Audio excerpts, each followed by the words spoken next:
Nesta noite, nós vamos estudar mais um pouco da Palavra de Deus e, sem muitas delongas, vamos direto ao estudo da Palavra e eu quero te convidar. Hoje eu não vou usar aquela muleta que eu sempre uso, que é o PowerPoint. Eu gosto sempre de usar o visual porque eu aprendi na pedagogia que quanto mais sentidos dos cinco que nós temos a gente coloca no aprendizado, mais gravado fica na mente da pessoa. Então, aquilo que você vê, escuta, lê, fica mais gravado do que só escutar. Então, eu gosto sempre de usar esta ferramenta. Mas hoje eu quero que você pegue a sua Bíblia aí, porque você vai precisar dela. Vá lá no Novo Testamento, no Evangelho de Marcos e depois no Evangelho de Mateus. Nós vamos ler duas histórias nesses dois evangelhos. O primeiro está no capítulo 1 de Marcos. Eu vou dar um tempo aí para você achar. Marcos, capítulo 1, deixe-me ver o verso, a partir do verso 21. Vamos lá? Pega no seu celular, ou então na sua Bíblia, como eu estou com a minha aqui em papel, né? Tá bom? Então dá uma olhada aí na sua Bíblia, Marcos, capítulo 1, a partir do verso 21 tem a história da cura de um endemoniado. Está escrito assim na minha versão. Depois entraram em Cafarnaum e logo no sábado foi ele ensinar na sinagoga. Maravilharam-se da sua doutrina, porque os ensinava como quem tem autoridade e não como os escribas. Não tardou que aparecesse na sinagoga um homem possesso de espírito imundo, o qual bradou, verso 24, que temos nós contigo, Jesus Nazareno? Vieste para perder-nos? Bem sei quem és, o Santo de Deus. Verso 25, mas Jesus o repreendeu dizendo, cala-te e sai desse homem. Então o espírito imundo, agitando-o violentamente e bradando em alta voz, saiu dele. Todos se admiraram, a ponto de perguntar entre si, quem vem a ser isto? Uma nova doutrina? Com autoridade ele ordena aos espíritos imundos e eles lhes obedecem. Então correu célere a fama de Jesus em todas as direções, por toda a circunviança da Galileia. Eu vou pedir meus amigos que estão aqui me ajudando, se puder dar o retorno, para mim fica mais confortável. É possível? O retorno aqui de dentro. Obrigado. Veja, irmãos, essa história, entre outras muitas que a gente conhece na Bíblia, falando do poder de Jesus de expulsar demônios. E eu queria que você pensasse nisso. Você já teve o desprazer de ver alguém endemoniado? Interessante que eu estou fazendo 30 anos de ministério. E eu trabalhei uma vez com o pastor Essides Inácio, um evangelista, e ele contava, quando eu era estudante ainda, lá em Brasília, estudante de teologia, no último ano, quarto ano de teologia, eu fui fazer evangelismo, um estágio do curso com ele, lá na cidade de Ceilândia Norte. E ali a gente teve a oportunidade de fazer um evangelismo grande, mais de 200 pessoas, toda noite, numa tenda enorme. Era muito interessante. E o pastor Essides, ele era o nosso líder, era o pastor que dirigia ali essas reuniões. E eu ali, estudante, sonhando em entrar no ministério, e aquele pastor experiente, junto com os meus colegas teologandos, o pastor contava muitas histórias das experiências que ele teve no ministério dele, com pessoas endemoniadas. Cada história tremenda. E nós, adventistas, irmãos, nós cremos que o sobrenatural na Bíblia, ele existe. E essa história que acabamos de ler, diz aqui no final que Jesus, as pessoas se admiraram porque ele dava ordem aos espíritos e os espíritos imundos eram expulsos. Hoje, quando você liga a televisão e vai zapeando nos canais aí que tem programas evangélicos, você pode ter visto essa cena pela televisão. Uma pessoa ali na frente do presbítero, do pastor, que seja lá de quem for, e ele com a mão na cabeça daquela pessoa, e a pessoa espuma a boca, rola no chão, desmaia. É uma cena não muito comum na igreja adventista, ainda bem. Na verdade, irmãos, eu como pastor, nesses 30 anos de ministério, só tive contato com uma pessoa na casa dela, que eu fui chamado, para ajudar numa questão de endemoniamento. Alguém um dia fez uma comparação interessante, dizendo assim, a igreja adventista não tem o Espírito Santo. Sabe por quê? Porque na igreja adventista ninguém cai. O pastor não põe a mão na cabeça de ninguém, ninguém é curado, ninguém fala línguas. Já viu esse tipo de acusação contra a igreja adventista? Que aqui não tem poder, que aqui é morno no culto. Na minha igreja a gente pula, deita no chão, rola, sua na hora do louvor. Aqui é aquele marasmo, aquela coisa parada. Aqui não tem endemoniamento, o pastor não expulsa demônio de ninguém. Um dia eu respondi para alguém que estava me dizendo isso, a seguinte ideia, vê se faz sentido. Eu disse para ela assim, sabe por que na igreja adventista não tem expulsão de demônio? Porque o demônio nem entra lá, ele fica lá na porta. Agora nas igrejas onde o demônio entra, deita e rola, é entrevistado. Tem gente que dá um ibope para o diabo, você já viu isso? Pega o microfone, conversa com a pessoa endemoniada e não sei o quê. Aqui na igreja adventista não tem ninguém endemoniado rolando no chão, porque o diabo não entra aqui, graças a Deus, o Espírito Santo barra ele lá na porta, nem precisa disso. Sabe, irmãos, nesta noite eu queria que você pensasse comigo uma outra faceta, um outro lado sobre essa questão do endemoniamento. Porque realmente o diabo, se a pessoa permitir, ele pode dominar o corpo dessa pessoa. O endemoniamento acontecia na Bíblia e pode acontecer hoje. Não é que a gente descrê que isso não aconteça. Pode acontecer.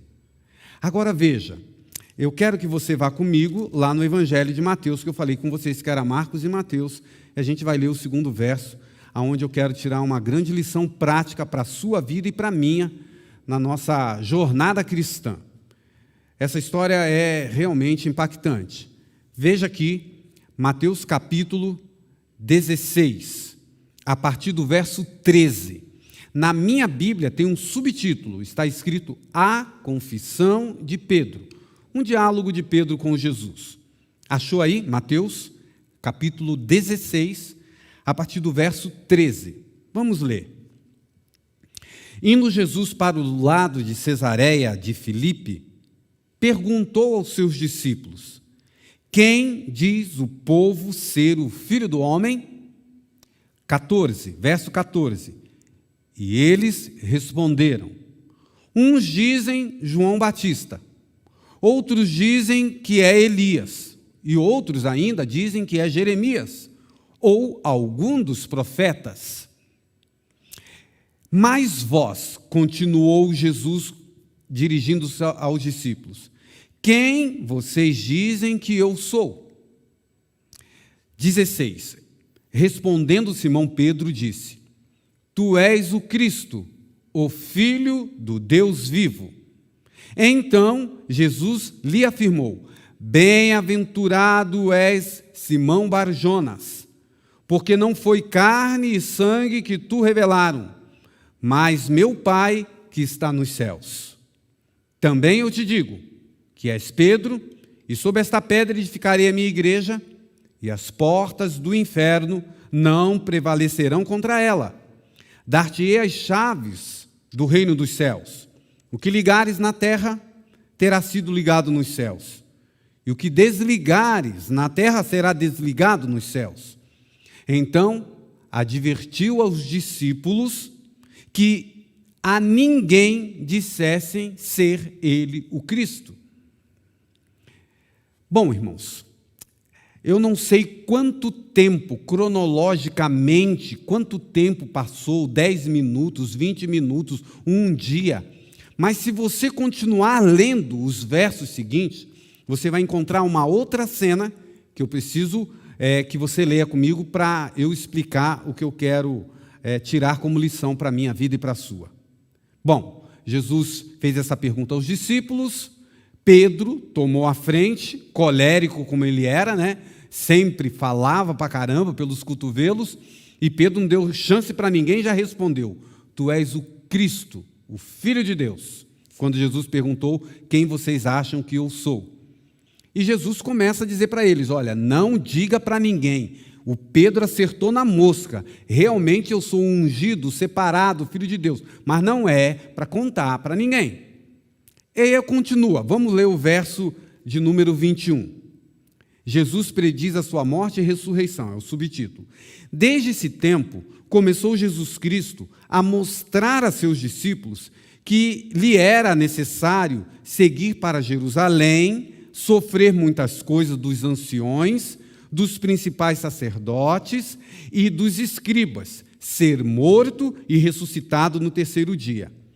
E Pedro, chamando-o à parte, começou a reprová-lo, dizendo: tem compaixão de ti, Senhor, isso de modo algum te acontecerá. Mas Jesus, voltando-se, disse a Pedro: arreda, Satanás, tu és para mim pedra de tropeço, porque não cogitas das coisas de Deus, e sim das dos homens. Irmãos, quando eu li esses versos, há muito tempo atrás, eu fiquei tremendamente impactado com os detalhes que a Bíblia traz e às vezes passa despercebido aos nossos olhos. Irmãos, vamos pensar aqui. No primeiro momento, o Pedro elogiado pelo próprio Cristo, quando Pedro, respondendo à pergunta de Jesus, ele diz que Jesus era o Cristo, o ungido. E Jesus ficou tão feliz que, se você olhar, vamos achar aqui o verso 16, tu és o Cristo, o Filho do Deus vivo. Aí, qual foi a reação de Jesus diante da fala de Pedro? Bem-aventurado és, Simão Bar-Jonas, porque não foi carne e sangue que tu revelaram, mas meu Pai que está nos céus. E aí vem uma coisa interessante, irmãos. Pedro foi elogiado por Cristo. Em outras palavras, Jesus falou assim: Pedro, isso que você acabou de falar a meu respeito, você não falou por você mesmo. Você foi orientado, você foi dirigido pelo Espírito Santo, porque eu sou isso mesmo. Foi Deus que te revelou isso daí, Pedro. Deus te usou agora, Pedro. Você foi usado por Deus para falar essas coisas ao meu respeito. Mas, como eu disse para vocês, eu não sei quanto tempo levou a cena que começa no verso 21. Porque Jesus fala que Pedro seria ali o fundamento da igreja, elogia ele, fala para os discípulos para não espalhar para ninguém que ele era o Cristo, e emenda aqui já o preparo, falando para os discípulos: olha, vocês se preparem, eu vou morrer, eu vou para Jerusalém, vou ser julgado injustamente, eu vou ressuscitar. Jesus estava contando tudo antecipadamente para eles. Mas o que acontece agora? O mesmo Pedro, que há 10, 15, 20 minutos atrás tinha sido elogiado pelo Cristo, pelo que ele falou. Ele, se você olhar o detalhe da Bíblia, diz que Pedro, quando ouviu Jesus falando que ele ia morrer, que ele ia para Jerusalém, o Pedro passou o braço nos ombros de Jesus e falou assim: Senhor, posso conversar contigo ali em particular? Porque diz que chamou Jesus à parte. Eu preciso ter um particular contigo, Jesus. Chamou Jesus num canto e falou assim: Senhor, eu vi você multiplicar pães. Eu andei sobre as águas, sob o seu poder. O Senhor me salvou quando eu afundei. Eu vi você ressuscitar mortos. Eu vi você fazer um monte de milagres, Senhor. E o Senhor está me dizendo que o Senhor vai morrer? Tira essa coisa da cabeça, Jesus. Você vai morrer, não. Você é o Rei dos Reis, você é o Messias, vai libertar o povo de Israel. O que Jesus fala para Pedro nesse instante? Quando Pedro fala para Jesus que ele não iria morrer no lugar, no meu lugar e no seu lugar. A missão dele aqui na terra. Uma palavra dura. Ele diz assim, verso 23. Arreda, Satanás, tu és para mim pedra de tropeço, porque não cogita das coisas de Deus, e sim das dos homens. Irmãos, vamos prestar atenção. Num momento, Jesus olha para Pedro e fala: você foi usado pelo Espírito Santo agora. O que você falou é verdade. Eu sou o Cristo. Mas você não falou por você mesmo, foi Deus que te revelou. Um tempinho depois, o mesmo Cristo vira para Pedro e diz o quê? Arreda-te de mim, Satanás. Como que pode uma mesma pessoa ser usada por Deus e pelo diabo? E algo que me chama a atenção, irmãos. Eu queria que você olhasse o detalhe. Pedro, na hora que Deus o chamou, Jesus Cristo chamou a atenção e falou que era o diabo que estava sendo manifesto ali na boca do Pedro, como é que Pedro estava? Ele estava com a boca espumando? Ele estava com uma voz diferente? Ele estava com uma força sobrenatural? Ele estava rolando no chão? Ele estava com esse estereótipo que a gente tem de uma pessoa endemoniada? Não. Ele estava normal. Talvez de terno e gravata, com a Bíblia na mão. Você entendeu onde eu quero chegar, irmãos? Às vezes, eu e você, dentro de um contexto de trabalho, dentro de casa, na igreja, você pode abençoar uma pessoa e lá na saída do culto, fazer uma fofoca e naquele instante ser usado pelo diabo. Você gostaria de ser possuído pelo diabo?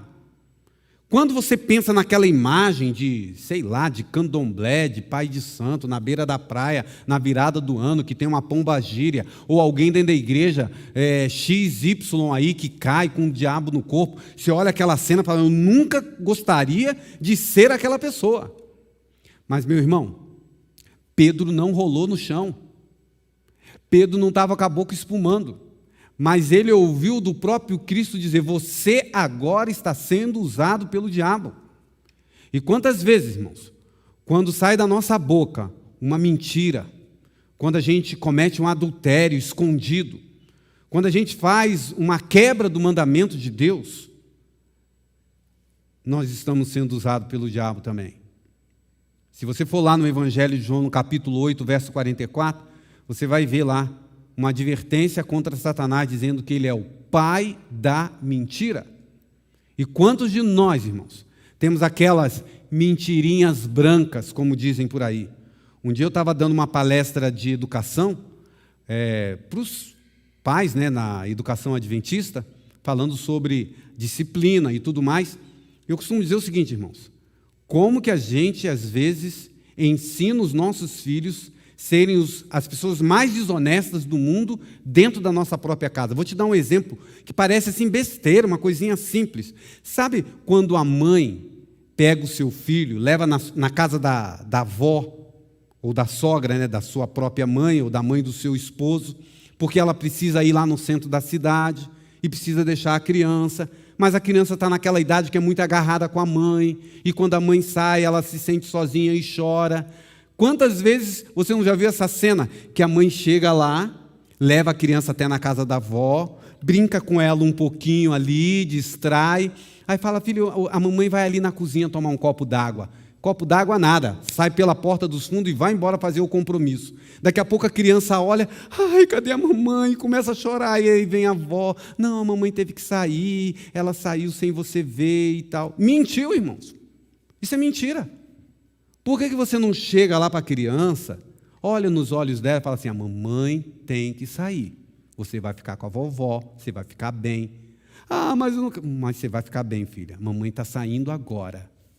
A gente usa alguns subterfúgios para dizer, eu fico danado, irmão, essa cena assim, o pai quer que a criança coma e fala, se você não comer, o bicho-papão vai vir te pegar. Já viu essas coisas assim?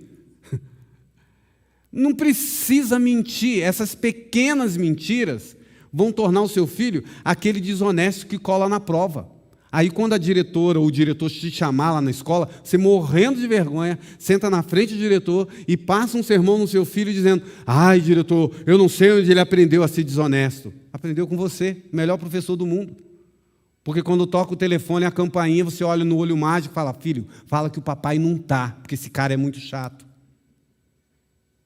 Essas pequenas mentiras vão formando o caráter do seu filho. E, na verdade, irmãos, se a gente for levar ao pé da letra, nesse instante nós somos filhos do pai da mentira. João 8,44. Pai da mentira é Satanás. E a gente mente, às vezes, na sonegação do imposto. Eu vou pagar IPTU. Dai a César o que é de César, é o que está na palavra de Deus. E a Deus o que é de Deus. Eu sempre gosto de lembrar, irmãos, quando a gente vai lá na Bíblia e lembra quando Jesus falou, dai a César o que é de César, quem era César?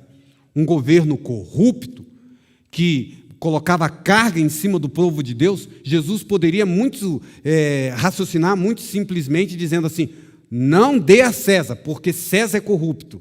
Não, Jesus falou, dai a César o que é de César. E quando Jesus falou, dai a Deus o que é de Deus, você precisa lembrar que ele estava falando para levar a oferta ao templo, onde os sacerdotes também eram altamente corruptos. Jesus poderia simplesmente dizer, não dai nem a César e nem leve lá para o templo. Os dois estão errados. Mas ele falou, não, dai a César o que é de César. E dai a Deus o que é de Deus. Se eles estiverem fazendo coisa errada, eles vão pagar. E aí, nós, nessas pequenas desonestidades, ou até grandes, eu quero ler com vocês, a gente acaba sendo usado pelo diabo. Um texto de Ellen White. Eu sempre gosto de colocar para você acompanhar, mas você pode anotar o livro se chama A Ciência do Bom Viver, na página 92 e na página 93. Se você não guardar, durante a semana você entra de novo no canal e assiste e ali anota direitinho o texto. Mas eu quero ler para você. Olha o que Ellen White diz sobre aquela primeira cena que eu li com vocês no livro de Marcos, do endemoniado, que tem uma aplicação para mim e para você hoje. Ela diz assim, hoje existem multidões tão verdadeiramente sobre o poder dos maus espíritos como estava o endemoniado de Cafarnaum.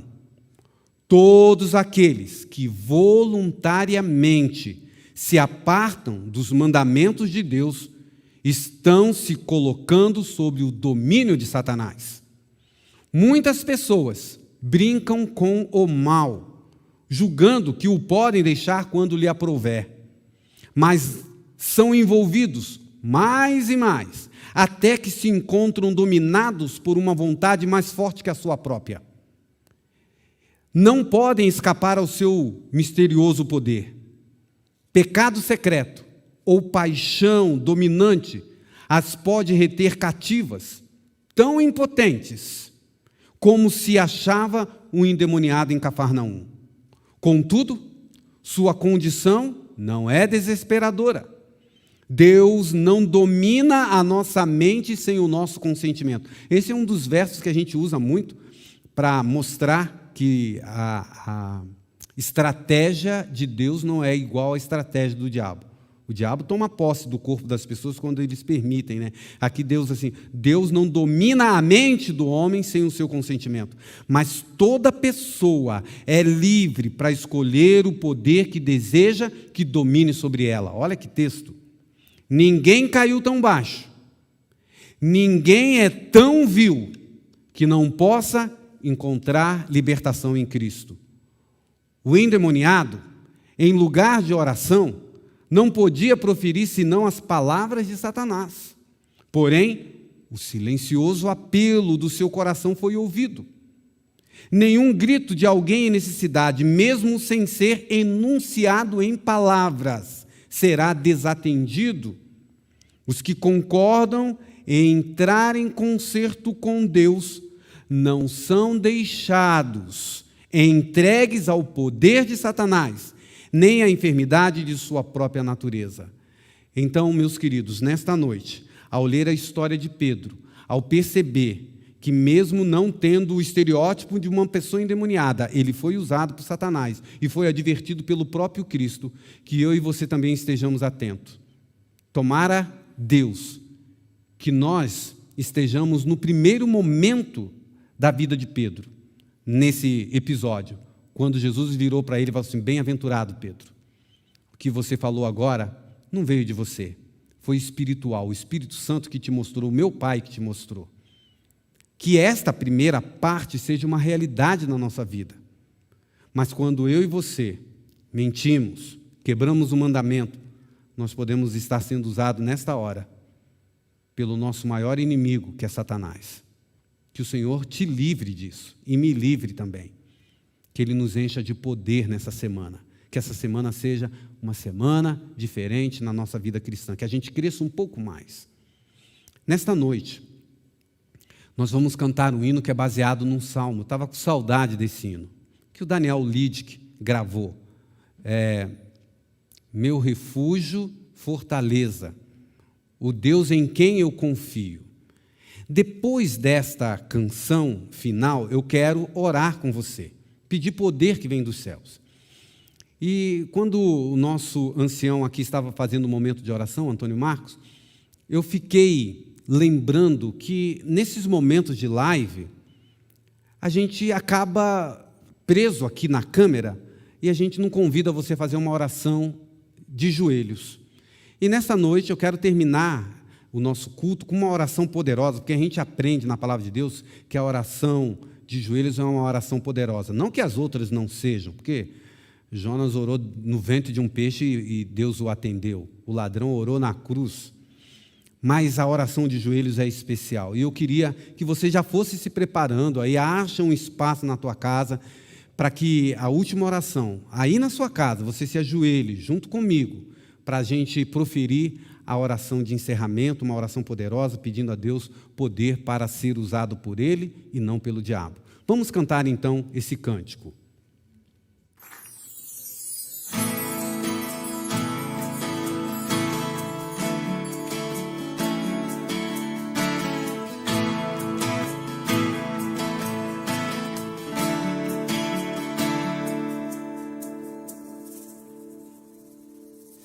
Aquele que habita no esconderijo do Altíssimo e descansa à sombra do Onipotente. Cante. Aquele que habita no esconderijo do Altíssimo e descansa à sombra do Onipotente.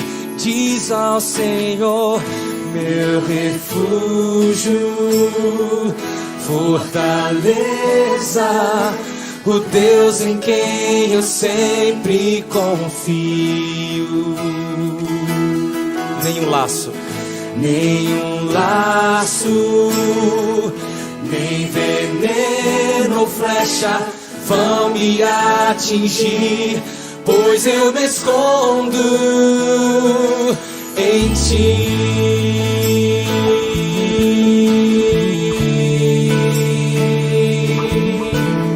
Aleluia. E Tu me cobrirás com Tuas penas. Deus quer proteger você. E Tu me cobrirás com Tuas penas, sob Tuas asas estarei seguro. Tua fidelidade é meu escudo. Tu me cobrirás com Tuas penas, sob Tuas asas estarei seguro. A Tua fidelidade é meu escudo. Oh, meu refúgio, fortaleza, o Deus em quem eu sempre confio. Nenhum laço, nem veneno ou flecha vão me atingir, pois eu me escondo. 1000 podem cair ao meu lado e 10.000 à minha direita. Pelo Senhor eu ficarei em pé, e praga nenhuma nem mal chegarão à minha tenda. O meu Senhor é minha salvação, meu refúgio, fortaleza, o Deus em quem eu sempre confio. Nenhum laço, nem veneno ou flecha vão me atingir, pois eu me escondo.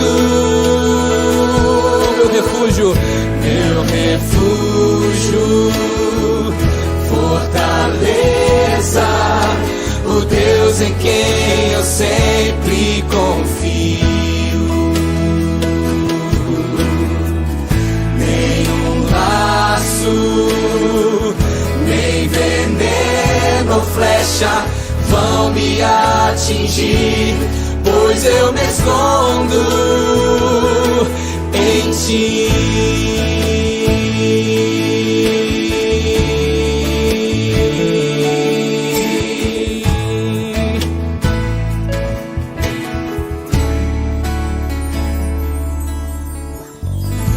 Amém? Aleluia.